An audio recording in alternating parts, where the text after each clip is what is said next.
Olá a todos, este é o canal Quarto Secreto, eu sou Adriano Colares. Será que injustiça e impunidade têm a ver com o caos social, político e econômico que o nosso país atravessa? Essa é a reflexão deste vídeo e ao final eu quero te fazer um grande desafio.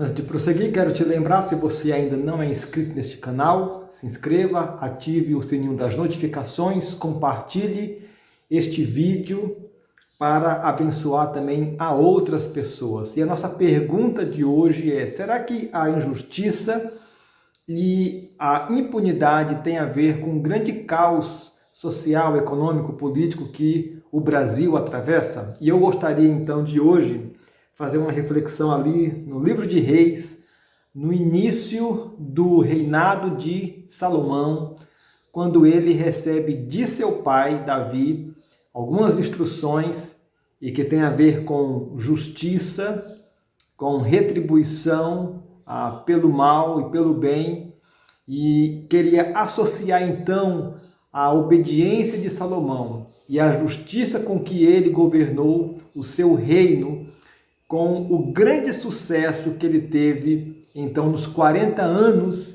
de reinado sobre a terra de Israel. E fazer, então, esta meditação e esta reflexão associando à nossa situação.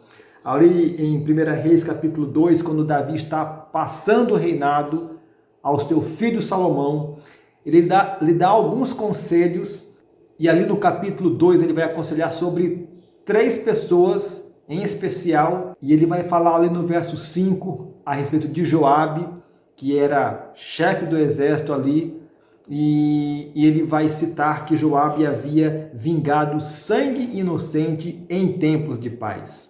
Abner, após a morte de Saul, Abner era chefe do exército de Saul, mas após a morte de Saul, Abner vai se encontrar com Davi, fazer com ele aliança e oferecer ajuda e apoio para que Davi se tornasse rei sobre Israel.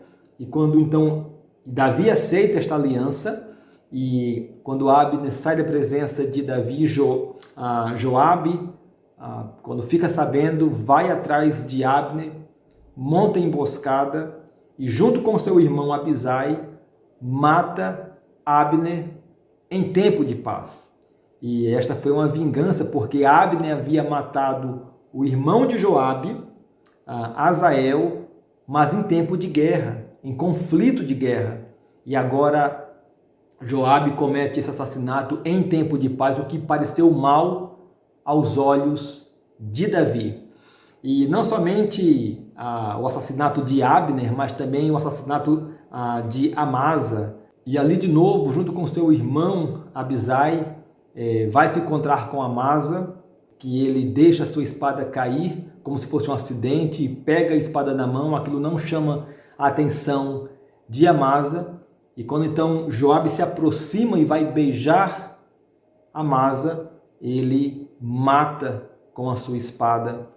E este assassinato tem a ver com uma vingança, porque Absalão havia constituído Amasa chefe do exército no lugar de Joabe. Então esses 2 assassinatos de forma covarde, que não agradou aos olhos de Davi, e então ele dá esse conselho a Salomão, seu filho, para que trate Joabe de conformidade com a sua sabedoria. E ali no próprio capítulo 2 de 1 Reis, você vê que então Joabe morre quando ele percebe que Salomão tinha determinado isso contra a vida dele, e ele foge para o altar, e Salomão então dá ordem para Joiada matá-lo, e cumprindo assim uma justiça e retribuindo a Joabe o mal que ele tinha feito. Segundo personagem então em que Davi dá orientação e conselho ao seu filho Salomão, se encontra ali no verso 7,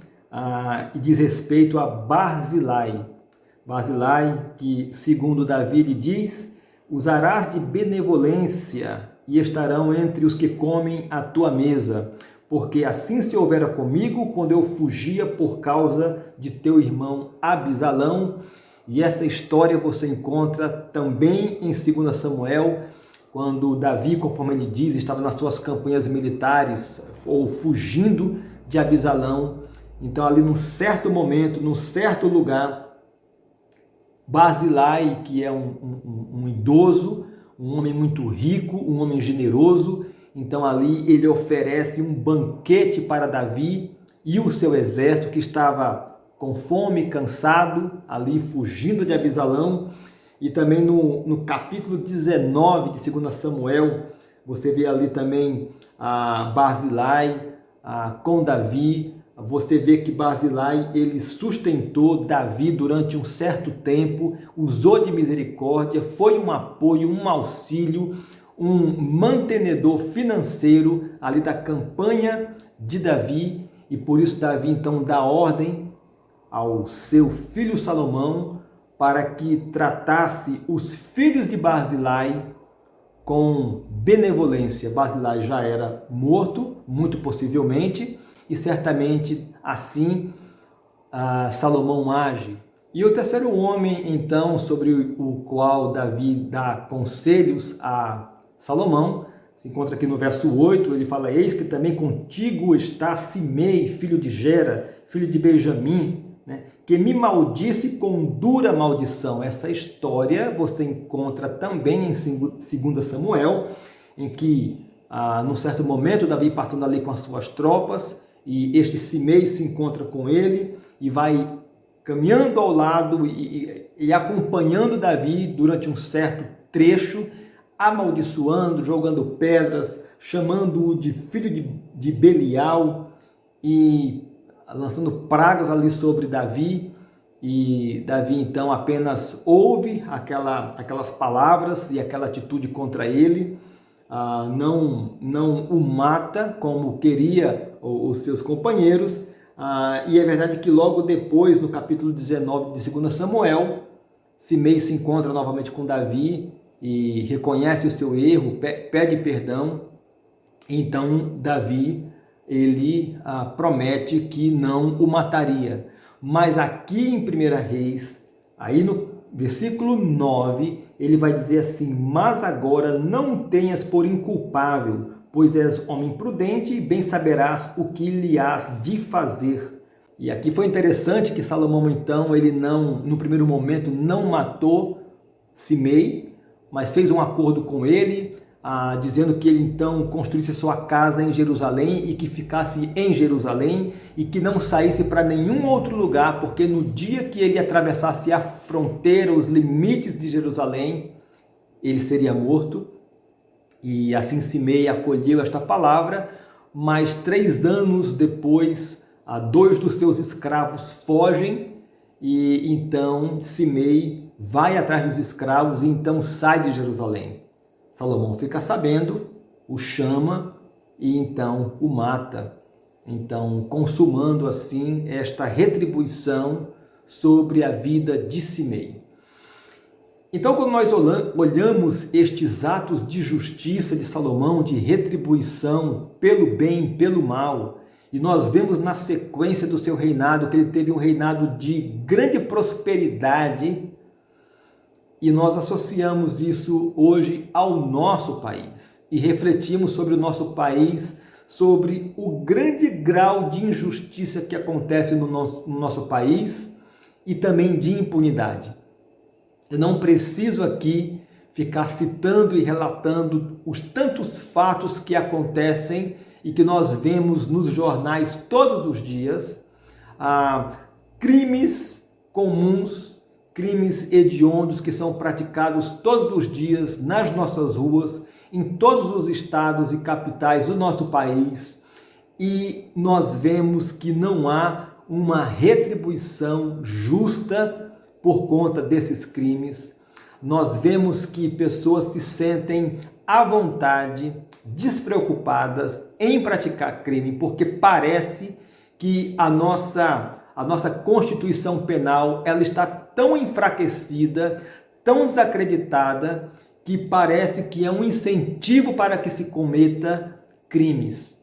Mas não somente na esfera civil, você vê também no cenário político, nós vemos em todas as esferas do poder público, como que os homens que são votados pelo povo para governar para o povo, você vê a cada dia roubos, desvios, conchavos, a politicagem, decisões que são tomadas não para o bem do país, mas para o próprio bem daquele que toma a decisão. E nós vemos que não há uma punição justa para aqueles que estão saqueando os cofres públicos.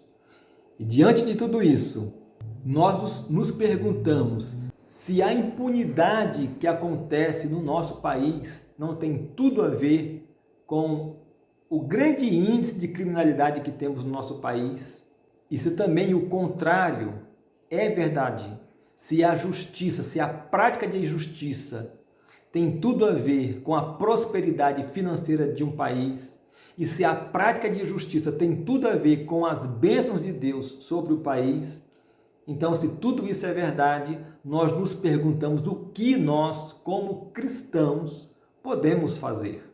E aqui eu quero então concluir te deixando 2 desafios.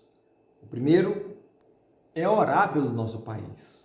Nós precisamos diariamente colocar na pauta das nossas orações a intervenção de Deus sobre o nosso país, para que Deus pese a mão na vida de muitos daqueles que deveriam estar praticando a justiça e não estão, sobre aqueles que estão minando os cofres públicos, que estão fazendo com que milhares de brasileiros estejam à margem da sociedade.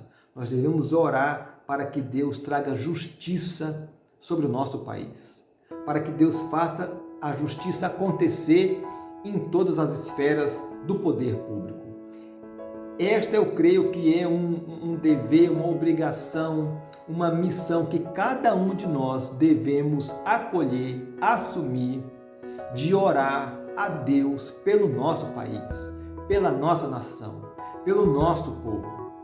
E o segundo desafio é que você compartilhe este vídeo com outros, para que também possam assumir esse compromisso e que nós possamos fazer crescer o número de pessoas que estarão orando pelo nosso país.